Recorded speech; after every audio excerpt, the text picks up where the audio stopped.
नमस्कार साथियों, स्वागत है आप सभी का आपके अपने YouTube channel exam with Ashok में।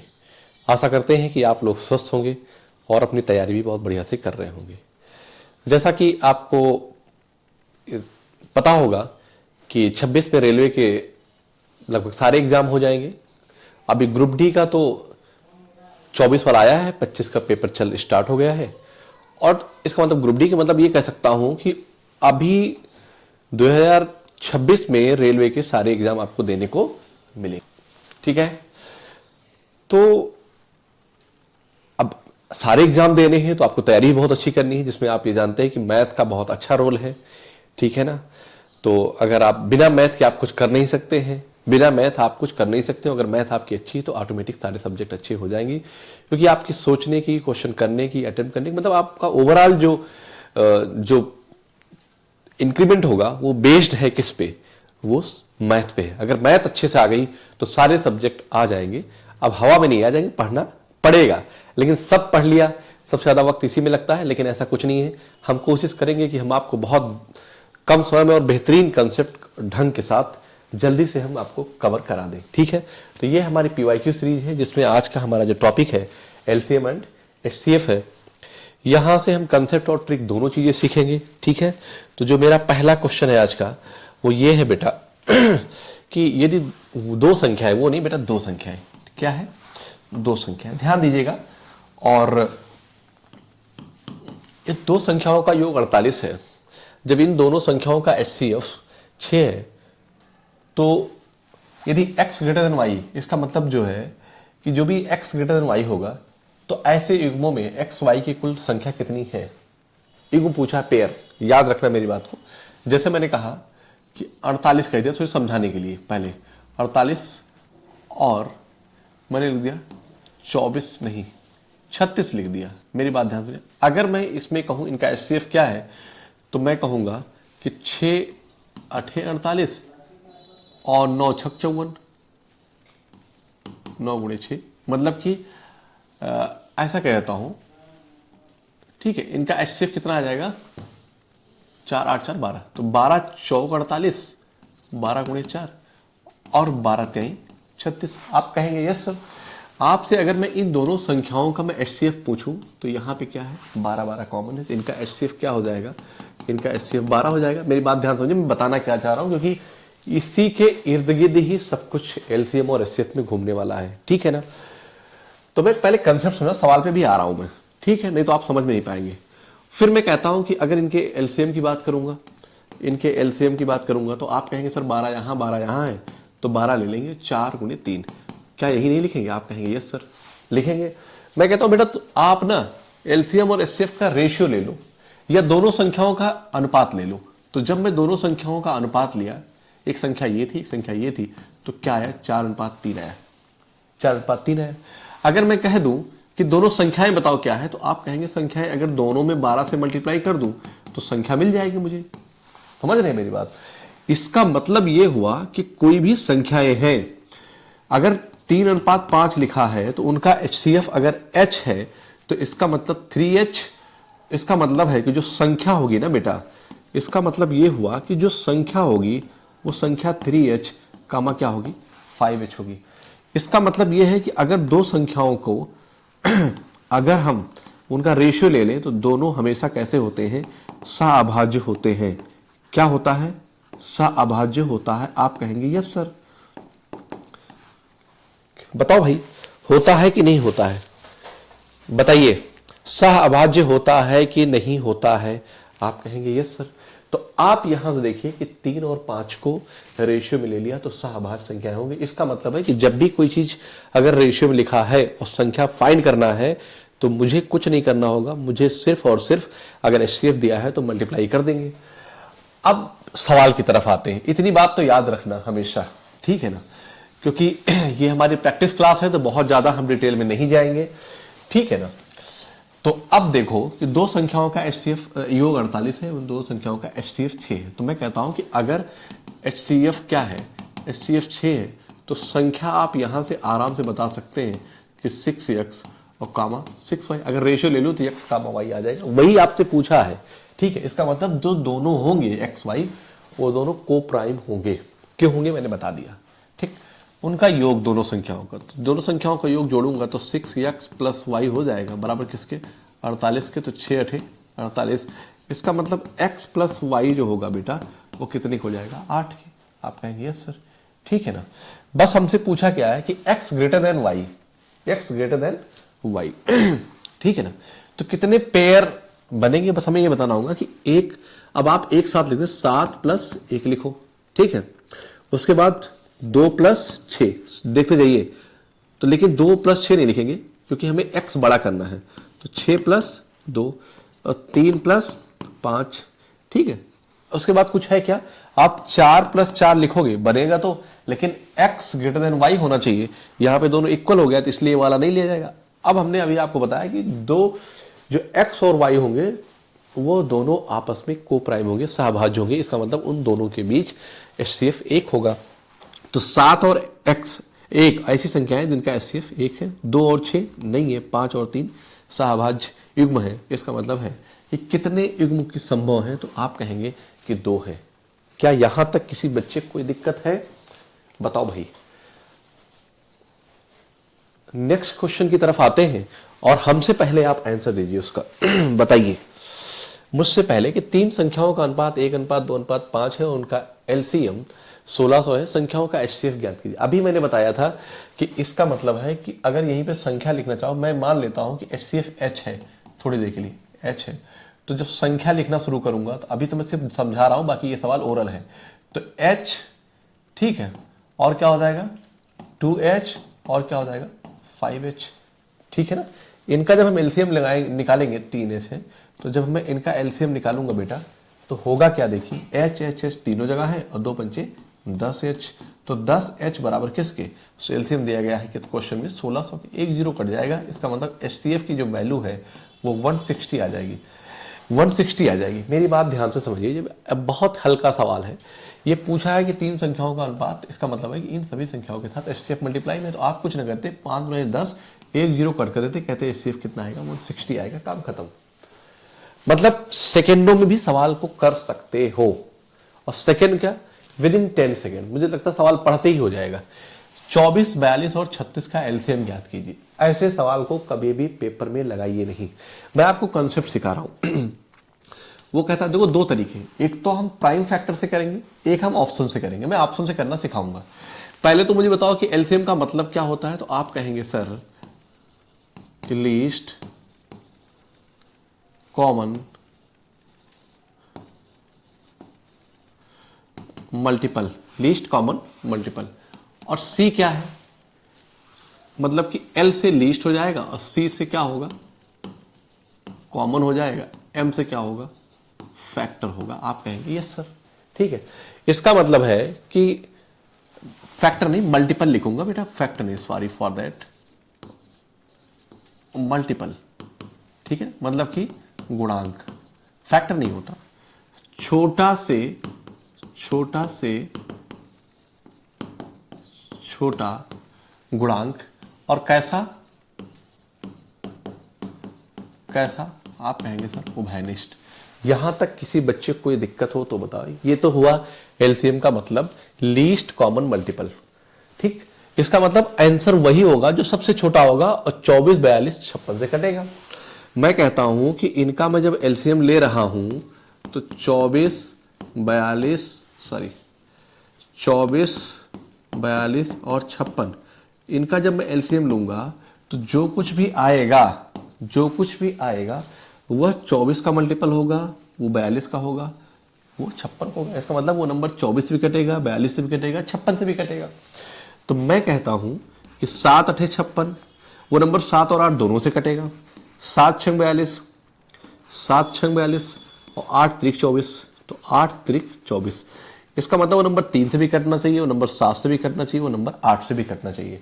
तो सबसे पहले मेरे लिए आसान होता 3। आप चेक करो 3 कौन सा सबसे छोटा नंबर चेक करना। 8 से 14 1 15, 3 से कट रहा है, 3 से कट रहा है। तो अब आप ना सबसे छोटा ही नंबर चेक करना है।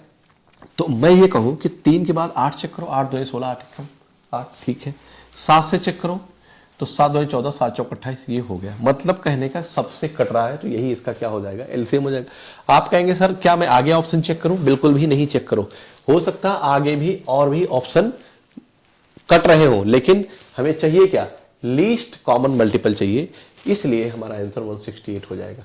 आप सवाल को सॉल्व कर लो। अभाज्य गुणनखंड विधि क्या है, आप 24 लिखोगे, 42 लिखोगे, 56 लिखोगे, क्या लिखोगे, 42 लिखोगे, तो मैं इसको 7 मतलब कि 2 3 6, 2 गुणे 3 6 7 42, 7 8 56, 8 गुणे 7, ध्यान देना, और 8 त्रिक 24, तो मैं कहता हूं 8 लूंगा कॉमन में, 3 यहां 3 यहां, मैं 3 लूंगा, 2 खत्म हो गया है, और क्या लूंगा मैं, 7 लूंगा, क्या लूंगा, 7 लूंगा, 7 3 21, 21 है, तो मुझे इतना पता चल गया 8 गुणे 21 कितना होता है, 168 होता है।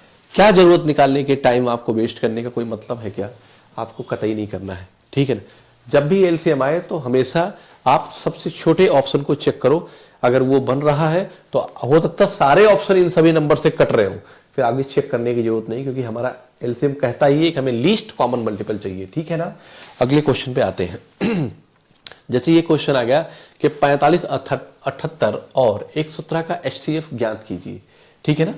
तो आप मुझे बताओ कि इनका जब एचसीएफ निकालेंगे तो मैं कहूंगा कि कोई एक ऐसा बड़ा से बड़ा नंबर होगा जो दी गई संख्याओं को कट करेगा। तो जब एचसीएफ निकालना हो तो आप जो ऑप्शन दिया है उसमें सबसे बड़ा ऑप्शन चेक करो। सबसे बड़ा नंबर 9 है, 9 के पहाड़े में 45 78 आता है क्या, 9 72 नहीं आता, तो 9 नहीं बन सकता। 7 चेक करो, 7 के पहाड़े में 45 आता है क्या, कभी नहीं आता, ठीक। 5 के पहाड़े में 78 आता है कभी क्या, नहीं आता। इसका मतलब यही आंसर बनेगा, आपको पेन कतई भी चलाने की जरूरत नहीं है, ठीक है ना मेरी बात। आगे चलो, वह छोटी सी छोटी संख्या ज्ञात कीजिए जिसे 24 88 में जोड़ने से प्राप्त संख्या 3 4 5 और 6 से पूर्णतः विभाज्य होगी। मेरे लिए एक बहुत आसान सी बात है, एक बहुत आसान सी बात है कि जब भी कोई संख्या अगर 5 से कट रही है बेटा, तो उसका इकाई अंक या तो 5 या 0 होना चाहिए। मैं कहता हूं कि 2488 में मैं क्या जोड़ दूं, 2488 में मैं क्या जोड़ दूं कि वह 3 4 5 6 से पूर्णतः विभाज्य हो जाए। इसका मतलब 3 से भी कटे, 4 से भी कटे, 5 से भी कटे, 6 से भी कटे। तो मेरे लिए सबसे आसान क्या होगा, 5 होगा। मैं कहता हूं कि अगर 8 में मैं क्या जोड़ दूं कि लास्ट में या तो 0 आए या तो 5 आए। अगर 34 जोड़ूंगा तो यूनिट डिजिट 4 है, 8 4 12 2 आ जाएगा, इसका मतलब ये ऑप्शन नहीं बन सकता, ठीक है ना। अगर इसको जोड़ूंगा 28 को तो 8 8 16 6 आ जाएगा यूनिट डिजिट। मुझे चाहिए क्या, या तो 0 या तो 5। यहां और यहां पे आऊंगा तो मुझे 0 मिल जाएगा, मिलेगा ना। तो मैं क्या कहूंगा, अब मेरी बात ध्यान सुनो, इसका मतलब ये और ये ऑप्शन हो सकता है 5 से। तो मैं कहूंगा 8 8 16 4 20 तो 22 है। और मुझे ऐसा नंबर चाहिए जो 3 से भी कटे, किससे, 3 से भी कटे। और जब 3 से कटे तो, और दूसरी चीज और क्या है, कोई नंबर 4 से भी कटे। 3 से कटने के लिए मैं कहता हूं कि अगर 42 को मैं जोड़ता हूं, मेरी बात ध्यान सुनो, तो 8 2 10 के शून्य, 4 8 4 12 1 13 के 3 4 1 5, ये हो गया। तो 5 3 8 2 10, ये नंबर क्या 3 से कटेगा, नहीं कटेगा। इसका मतलब इस संख्या में अगर 42 जोड़ेंगे 500 तो कट रहा है, लेकिन 3 से नहीं कट रहा है। तो इसका मतलब मेरे पास मात्र एक ऑप्शन बचा, और ये आपको कोई सवाल लगाने की जरूरत नहीं है। क्या आप मेरी बात, सब सवाल आसान है, लेकिन आपको तरीके सीखने हैं। अगर आप तरीका सीख गए तो सवाल बहुत आराम से कर लेंगे। क्या ये बात समझ में आई कि नहीं आई? अगले सवाल की तरफ आते हैं। लॉजिक समझिए, मैंने कहा था अभी कि कभी देखो, दो संख्याओं का अनुपात 5:7 है, यदि उनका एचसीएफ 17 है और तो संख्याएं ज्ञात कीजिए। भाई मैंने कहा कि अगर कोई भी संख्याएं हैं, अगर रेशियो में दी है, तो उनके साथ एचसीएफ हमेशा मल्टीपल में होता है। इसका मतलब है कि तो संख्याएं ज्ञात कीजिए। संख्याएं जो होंगी 17 5 85, ये नहीं हो सकता, और 17 7 119, यही आंसर हो जाएगा। आप कहेंगे यस सर, कुछ नहीं लगाना है आपको, ऐसे सवाल पेपर में सब प्रीवियस क्वेश्चन है, ठीक है ना। मैं अपने पास से कहीं कुछ नहीं बनाया हूं ना, मैं लेके आया हूं, तो ठीक है। करार निम्नलिखित में से कौन सी वह बड़ी से बड़ी संख्या है जिससे 72 और 119 को विभाजित करने पर क्रमशः 3 और 4 से इसफल बचता है। इसका मतलब है कि कोई एक 72 और 119 में से अगर यहां से मैं 3 घटाऊं, यहां से मैं 4 घटाऊं, तो हो जाएगा 115 और ये हो जाएगा 69, ठीक है ना। कौन सा ऐसा नंबर है जो इन दोनों नंबर को पूर्णतः विभाजित करेगा। और कौन नंबर कैसा? बड़ी से बड़ी संख्या। इसका मतलब आप चाहो तो इनका एचसीएफ निकाल लो, नहीं तो ऑप्शन पे आओ और बड़ा से बड़ा चेक करना। 23 3 69 होता है, 23 पंजे कितना होता है? 115 होता है। 21 के पहाड़े में 69 कभी आता नहीं, 19 के पहाड़े में आता नहीं, 17 के पहाड़े में आता नहीं है। काम खत्म, मेरा 23 आंसर हो जाएगा। अगले सवाल पे आऊं। वह बड़ी से बड़ी संख्या ज्ञात कीजिए जिसे 89 54 9806 और 11297 को विभाजित करने पर प्रत्येक स्थिति में समान शेषफल बचता है। ये अच्छा सवाल है, यहां से आप ऑप्शन से नहीं बना पाओगे। ठीक है, उसने पूछा है कि इसका मतलब समान शेषफल बच कितना रहा है, ये तो मुझे पता चले। देखो जो नंबर दिए गए हैं, आप इन तीनों को आपस में सब्ट्रैक्ट करो, जो आए उनका एचसीएफ निकाल दो, वही क्या होगा? संख्या होगी। तो मैं यहां पे कहूंगा कि सबसे बड़ा नंबर क्या है? 11297। आप कहेंगे यस सर, कोई दिक्कत नहीं है। फिर हम कहेंगे, चलो इधर लिख देता हूं मैं, दिखाई पड़े, 11297। अगला नंबर है क्या? 9806। और एक बार और लिखेंगे 11297। क्यों लिखेंगे?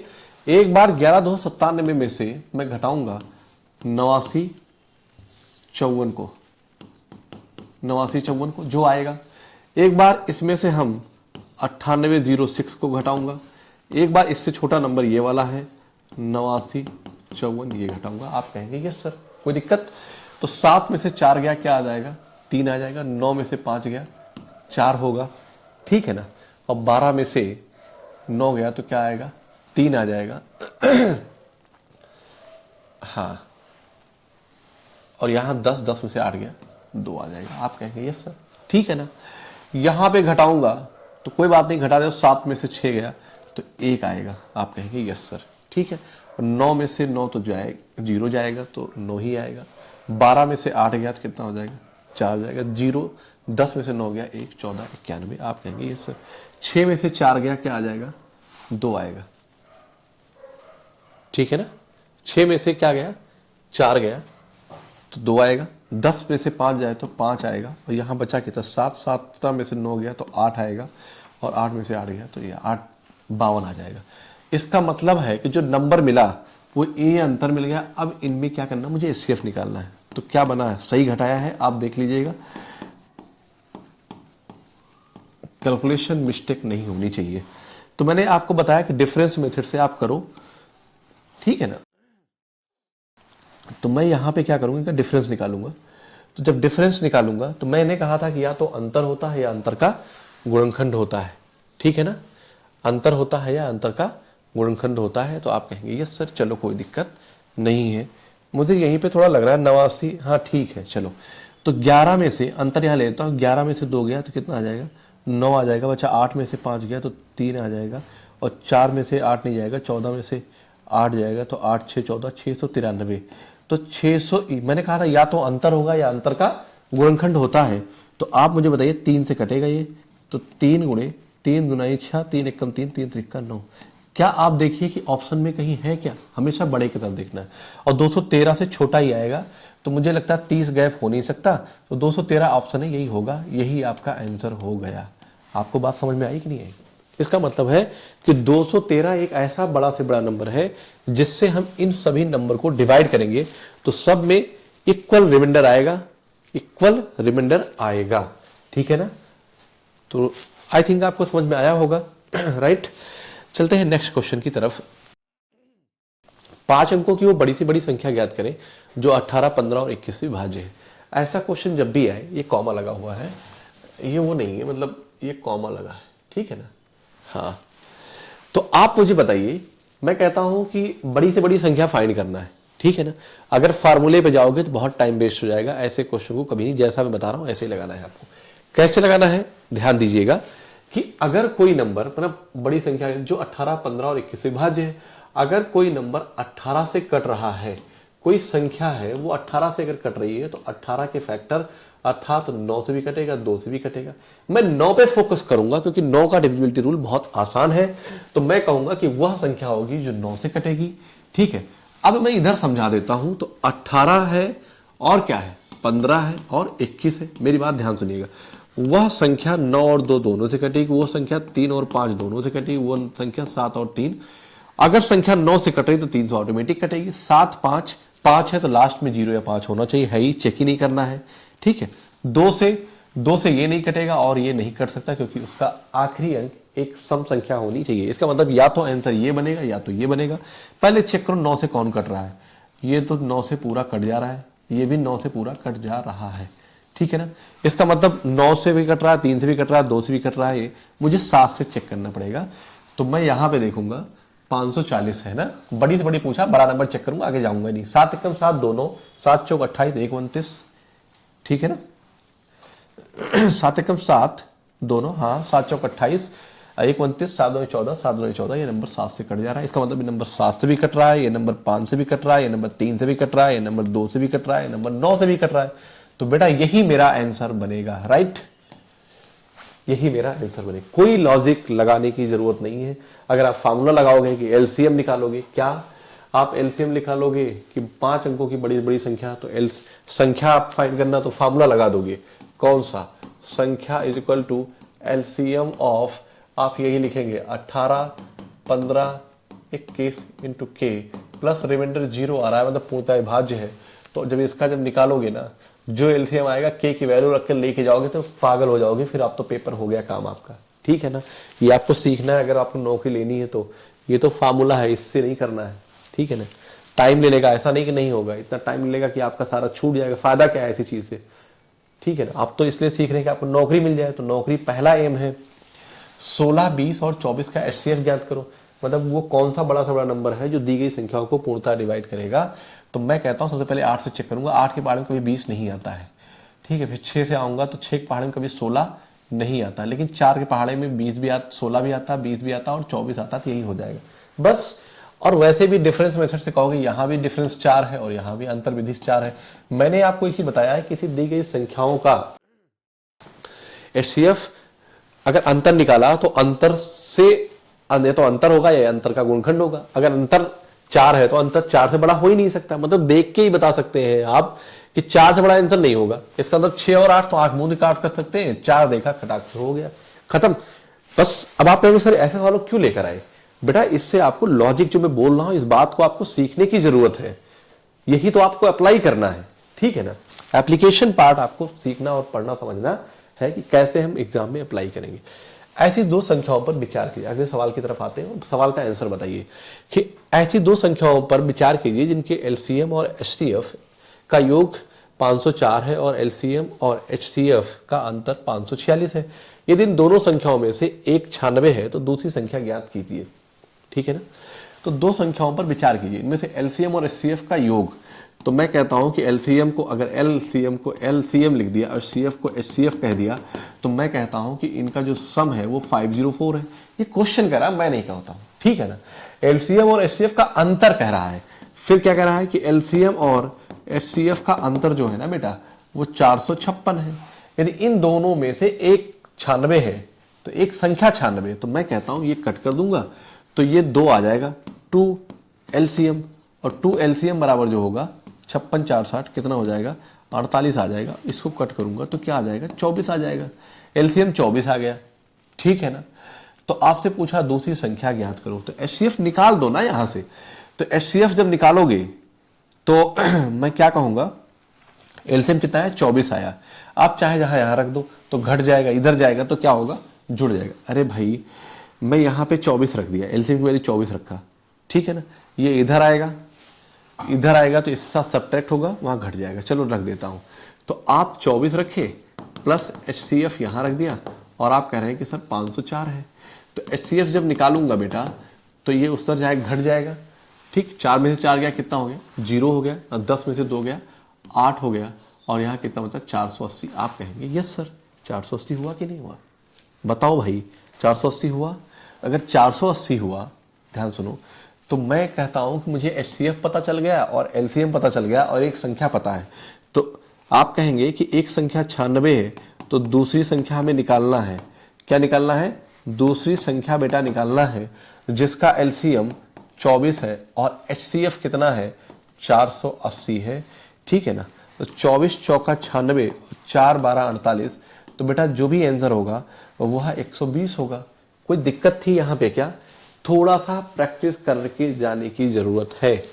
ठीक है ना, सवाल अगर पहले से क्लियर हो गए, देखते पता चला काट दोगे तुरंत, इतना स्टेप लिखना भी नहीं पड़ेगा। आगे चलते हैं और अगले सवाल की तरफ आते हैं। करा कि ये 108 और 36 का HCF x और 72 के HCF के बराबर है, तो न्यूनतम संभावित मान ज्ञात कीजिए क्या होगा। आप मैं कहता हूं कि किसी दी गई संख्याओं का HCF सबसे छोटी संख्या के बराबर या उससे बड़ा होता है, ठीक है ना। तो सबसे छोटी संख्या अगर मैं कहता हूं कि 36 और 108, ये थ्योरेटिकल क्वेश्चन है, मेरी बात को ध्यान समझिएगा मैं क्या कहना चाह रहा हूं। मैं कहता हूं दो संख्याएं हैं, इनका HCF कितना है भाई, मैं कहता हूं जो दी गई संख्याओं का HCF सबसे छोटी संख्या के बराबर या उससे छोटा होगा कि नहीं होगा। मैं कहता हूं या तो 36 होगा या 36 से छोटा होगा।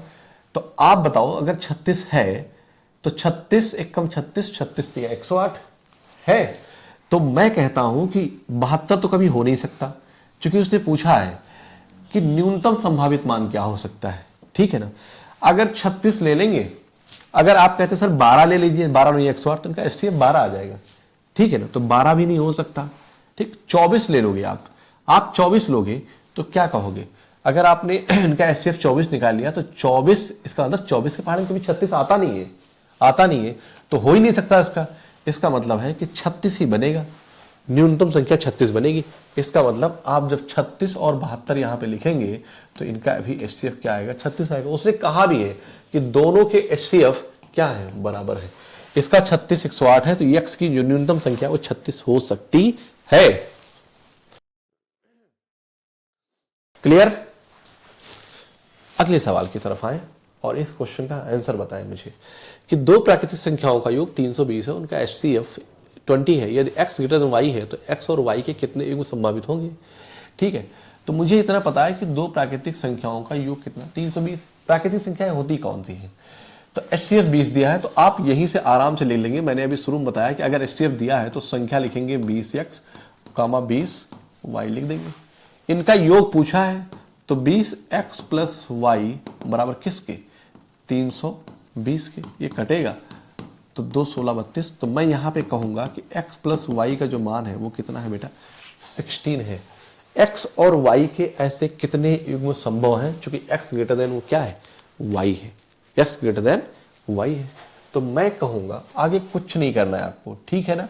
बस आप यहां पे ये लिखो कि 15 प्लस 1 क्या होगा, 16 होगा, और 14 प्लस 2 क्या होगा, 16 होगा, 13 प्लस 3, x बड़ा रखना है मुझे, है ना, और 4 यहाँ पे हो जाएगा 12, यहाँ पे 5 है ना, ये 11, यहाँ पे 6, ये हो जाएगा 10, यहाँ पे 7, यहाँ 9, फिर 8 8 हो जाएगा, और 8 8 नहीं चलेगा, इसका मतलब ये नहीं रहेगा। समझ में बात आई। तो हमें कैसे नंबर लेने चाहिए, हमें प्राइम, ये है, ये नहीं है, ये है, ये नहीं है, ये है, ये नहीं है, ये है। तो 1 2 3 4 कितने हैं, 4 युग्म संभव है। कोई दिक्कत हो तो बताओ मैसेज करके, मुझे लगता नहीं कि इसमें कोई प्रॉब्लम होगी, मैंने कंसेप्ट आपको बता दिया है। आगे आते हैं कि दो संख्याओं का LCM उनके HCF के 10 गुने के बराबर है, ठीक है, और उनके LCM और HCF का योग 451 है। यदि इन संख्याओं का योग 287 है तो दोनों संख्याओं में से एक कौन सी संख्या है। बढ़िया सवाल है, बहुत बढ़िया सवाल है। कह रहा है कि अगर मैं यहीं पे बात करूं LCM और HCF की, कैसे कहा है कि जो HCF अगर H है तो उसका LCM 10H है, LCM HCF का 10 गुना है। कह रहा है कि दोनों का सम अगर दोनों जोड़ूंगा तो मैं यही कहूंगा कि 10H और 1H क्या हो जाएगा बेटा, 11H, और 11H की जो वैल्यू है ना वो कितनी बनेगी, आप कहेंगे सर 451। यहां पे किसी बच्चे को कोई दिक्कत हो तो बताए, 11 चौक 44, 11 एक कम 11। इसका मतलब आपको HCF मिल गया। अगर HCF मिल गया, ठीक है ना, तो कह रहा है यदि इन संख्याओं का योग, तो संख्या भी तो आप लिख ही सकते हैं बहुत आराम से। आप कहेंगे सर संख्या 41x और 41y है, कोई दिक्कत। कह रहा है कि यदि इन संख्याओं का योग 287 तो इन दोनों में से एक संख्या कौन सी है। इसका मतलब है कि अगर यहीं से हम दोनों में से कौन सी संख्या है, ठीक है, यही आपको बताना है। आप चाहे जैसे करें, आप LCM HCF निकाल लें वहां से, मतलब LCM into HCF first into second से कर सकते हैं, वैसे भी कहते हैं, क्योंकि दोनों संख्याएं आपको मिल गई। तो मेरी बात ध्यान सुनिए, जब H मिल गया है तो अगर LCM निकालोगे तो कहोगे सर कि LCM जो होगा 41xy हो जाएगा, ठीक है ना, 41xy हो जाएगा, ठीक है। तो मैं कहता हूं कि पहली संख्या फर्स्ट गुणे सेकेंड बराबर एलसीएम इंटू एचसीएफ, ठीक। तो आपको पता चल जाएगा ना यहां से कि अगर ये 41 है तो ये कितना है, 410 है। अरे भैया 10 गुना है तो ये कितना है, 410 है, और कितना है, 41 है। तो फर्स्ट और सेकेंड संख्या, तो एक क्या है, पहली संख्या 41 है, दूसरी संख्या कितनी है, 41y है, 41x,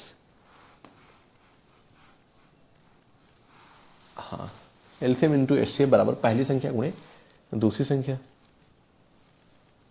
एक चीज और आएगा यहाँ पे, 41y हो जाएगा, 41 से क्या होगा, ये दोनों कटेगा तो यहाँ बचेगा 10, तो xy जो आएगा वो क्या आ जाएगा, 10 आ जाएगा। इसका मतलब है कि अगर हम सम की बात करें बेटा, तो सम मैंने कहाँ निकाला है, सम ये था, यानी इन संख्याओं का योग 287 है। इसका मतलब है कि संख्याएं जो थी 41x प्लस वाई बराबर किसके, 287 के। तो 41 कितना जाएगा, 7 बार जाएगा। तो आप कह सकते हैं सर कि x प्लस वाई बराबर कितने के, 7 के। कोई ऐसा दो नंबर लो जिनका प्रोडक्ट 10 आए और जिनका सम 7 आ जाए। तो मैं कहता हूं कि 5 दुनाई 10, 5 दुनाई 10 और 5 2 7। तो इसका मतलब है कि यहां पे अगर 41 पंजे रखोगे तो 4 पंजे भी 205 आ जाएगा, कहीं है नहीं, 41 दूना 82। इसका मतलब 82 इसका आंसर आएगा। क्या मजा आया कि नहीं आया।